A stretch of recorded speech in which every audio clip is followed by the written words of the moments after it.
Perkenalkan, nama saya Natasha Kamila dengan NPM 2050601999. Perkenalkan, nama saya Siska Hendriani dengan NPM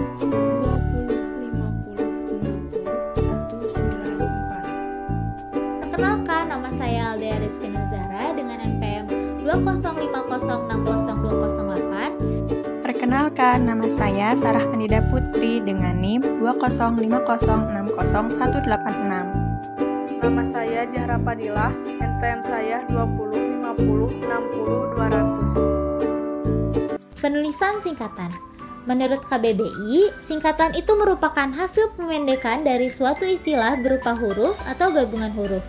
Singkatan juga bisa didefinisikan sebagai ringkasan atau kependekan dari suatu istilah yang terlalu panjang. Dalam penulisannya juga, singkatan mesti ditulis dengan beberapa cara tertentu yang telah diatur dalam buku Pedoman Umum Ejaan Bahasa Indonesia atau PUEBI.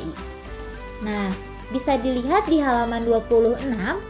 Singkatan ini terdiri dari beberapa tata cara, di mana tata cara tersebut yang pertama, singkatan nama orang, gelar, sapaan, jabatan, ataupun pangkat itu diikuti dengan tanda titik pada setiap unsur singkatan. Nah, tata cara yang pertama ini dilakukan dengan pemberian titik di sela-sela huruf singkatan nama orang, gelar, sapaan, jabatan, ataupun pangkat. Misalnya, W.S. atau dengan nama asli orangnya Wilbrondus Surendro Rendra. Singkatan nama orang dengan tanda titik ini diletakkan setelah huruf W dan S. Nah, contoh yang kedua, S.Sos. Singkatan gelar dengan tanda titik diletakkan setelah huruf S. Nah, contoh yang ketiga, SDR atau saudara. Singkatan dengan sapaan dengan tanda titik diletakkan setelah singkatan tersebut. Atau kol atau bisa disebut dengan kolonel. Singkatan jabatan dengan tanda titik ini diletakkan setelah singkatan tersebut. 2. Singkatan dari nama lembaga pemerintahan, instansi pendidikan, badan atau organisasi, serta nama dokumen asli negara yang disingkat huruf awalnya mesti ditulis dengan huruf kapital. Tidak seperti tata cara yang pertama, penggunaan tanda titik pada penulisan singkatan ini tidak diperlukan sama sekali. Misalnya, BUMN, Badan Usaha Milik Negara, IPB, Institut Pertanian Bogor. 3. Singkatan yang terdiri atas huruf awal bukan nama orang mesti ditulis dengan huruf kapital tanpa tanda titik. Cara ini sama dengan cara nomor 2. Hanya objek yang disingkatnya saja yang berbeda. Adapun objek bukan nama orang yang dimaksud dalam tata cara ini adalah nama istilah perusahaan, nama jenjang pendidikan, serta istilah umum lain yang lazim disingkat huruf awalnya saja. Misalnya, PT Perseroan Terbatas, PUEBI, Pedoman Umum Ejaan Bahasa Indonesia. 4. Singkatan yang terdiri atas 3 huruf atau lebih diikuti dengan tanda titik. Tata cara ini berlaku untuk singkatan istilah-istilah yang biasa ditemui dalam kepenulisan, seperti dan lain-lain, halaman, dan sebagainya. Misalnya, DLL dan lain-lain, YTH yang terhormat. 5. Singkatan dalam istilah penulisan surat menyurat yang terdiri atas 2 huruf mesti diikuti oleh tanda titik di setiap katanya. Misalnya, A.N. atas nama. 6. Singkatan lambang kimia, satuan ukuran, takaran, timbangan, dan mata uang tidak perlu diikuti oleh tanda titik. Misalnya, KG, kilogram, Rp, rupiah. Akronim. Akronim adalah kependekan yang berupa suatu gabungan dari huruf atau suku kata maupun bagian lain yang ditulis dan dilafalkan sebagai kata yang wajar. Ada juga yang bilang bahwa akronim ini adalah singkatan dari 2 kata atau lebih yang diperlakukan sebagai sebuah kata. Macam-macam akronim. 1. Akronim dari nama diri yang berupa dari gabungan huruf awal dari kata. Pada akronim ini, semua ditulis dengan huruf kapital. Contohnya, SIM, Surat Izin Mengemudi, ABRI, Angkatan Bersenjata Republik Indonesia. 2. Akronim dari nama diri yang berupa gabungan suku kata atau gabungan huruf dan suku kata dari deret kata. Pada jenis akronim ini, pada huruf awal ditulis dengan huruf kapital. Contohnya, KOANI, Kongres Wanita Indonesia, AKABRI, Angkatan Bersenjata Republik Indonesia. 3. Akronim yang bukan nama diri yang berupa gabungan dari gabungan huruf, suku kata, ataupun gabungan huruf dari suku kata dari deret. Pada jenis akronim ini, semua kata ditulis dengan huruf kecil. Contohnya, pemilu, pemilihan umum, jurdil, jujur, dan adil. Aturan dalam pembuatan akronim. Jumlah suku kata dalam sebuah akronim tidak boleh lebih dari kata yang sudah lazim digunakan dalam bahasa Indonesia. Maksudnya yaitu tidak boleh lebih dari 3 suku kata. Akronim dibuat dengan melihat sebuah keserasian antara vokal dan konsonan yang sesuai dengan pola kata bahasa Indonesia. Dibuat demikian agar lebih mudah untuk diingat. Angka dan bilangan. Menurut KBBI, angka yaitu tanda atau lambang sebagai pengganti bilangan. Sedangkan bilangan yaitu banyaknya benda dan sebagainya jumlah. Pedoman penulisan angka dan bilangan menurut Keputusan Menteri Pendidikan dan Kebudayaan Republik Indonesia nomor 054-U-1987 tanggal 9 September 1987 ialah sebagai berikut. 1. Bilangan dalam teks yang dapat dinyatakan dengan 1 atau 2 kata ditulis dengan huruf, kecuali jika bilangan itu dipakai secara berurutan seperti dalam perincian atau paparan. Contoh, mereka menonton drama itu sampai 3 kali. 2. Bilangan pada awal kalimat ditulis dengan huruf. Jika lebih dari 2 kata, susunan kalimat diubah agar bilangan yang tidak dapat ditulis dengan huruf itu tidak ada pada awal kalimat. Contoh, 50 siswa kelas 6 lulus ujian.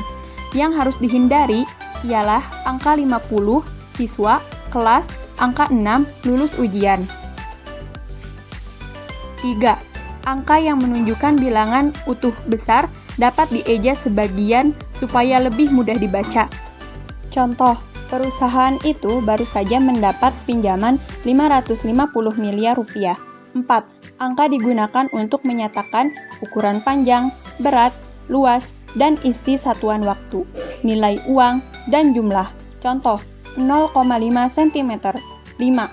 Angka dipakai untuk menomori alamat seperti jalan, rumah, apartemen, atau kamar. Misalnya, contoh, Jalan Tanah Abang 1, nomor 15, atau Jalan Tanah Abang 1, _15. 6. Angka dipakai untuk menomori bagian karangan atau ayat kitab suci. Contoh, Al-Kahfi 1-10. 7. Penulisan bilangan dengan huruf. Contoh, bilangan pecahan setengah atau 1/2, 1-2. 8. Penulisan bilangan tingkat. Contoh, Perang Dunia Kedua. 9. Penulisan angka yang mendapat akhiran an. Contoh, 5 lembar uang 1000-an atau 5 lembar uang 1000-an. 10. Penulisan bilangan dengan angka dan huruf sekaligus dilakukan dalam peraturan perundang-undangan, akta, dan kwitansi. Contoh, telah diterima uang sebanyak 2.950.000 untuk pembayaran 1 unit televisi. Kesalahan dalam ejaan bahasa Indonesia dalam penulisan angka dan bilangan. 1. Penulisan penanda waktu, jam, menit, dan detik. Contoh yang salah, sekitar setengah jam lagi, pukul 1. Contoh yang benar, sekitar setengah jam lagi, pukul 13.00. 2. Penulisan nilai mata uang rupiah. Contoh yang salah, Rp 30.000 atau 30.000. Contoh yang benar, Rp 30.000,00. 3. Penulisan bilangan 2 atau 1 digit. Contoh yang salah, penulis menemukan dua cacat logika dalam cerita. Dua di sini menggunakan angka. Contoh yang benar, penulis menemukan dua catat logika dalam cerita. Dua di sini menggunakan kata. Tanda baca merupakan tanda yang digunakan dalam sistem ejaan.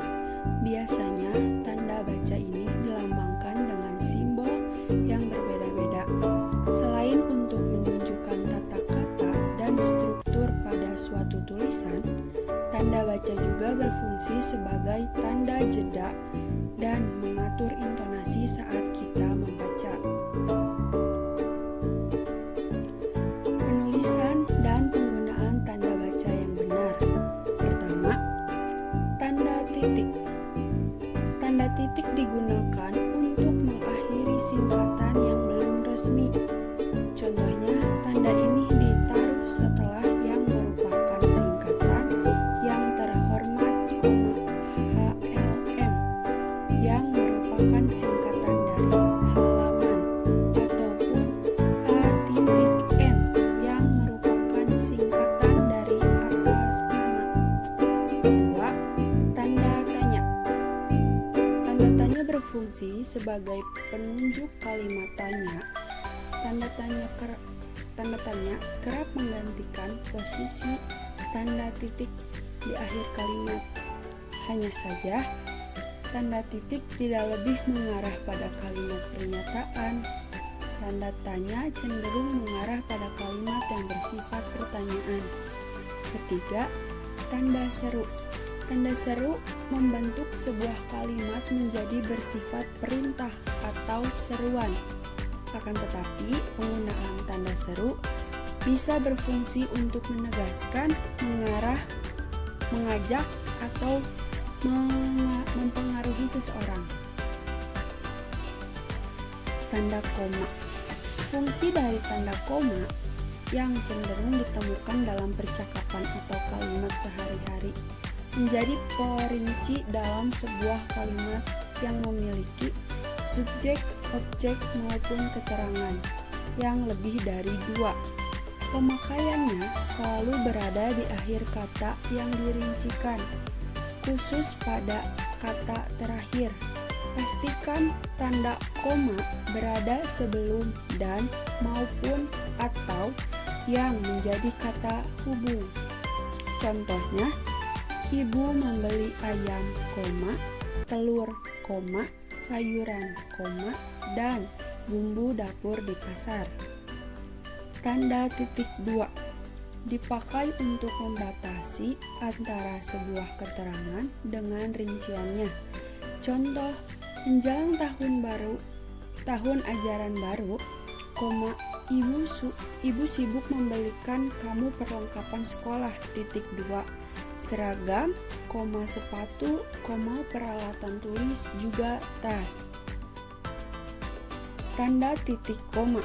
Pada dasarnya, tanda titik koma bersifat hampir sama dengan tanda koma di dalam kalimat. Namun, titik koma baru digunakan jika ada dua penempatan tanda koma yang salah satunya bersifat lebih tinggi daripada yang lain. Contohnya pada kalimat majemuk yang memiliki rincian di dalamnya.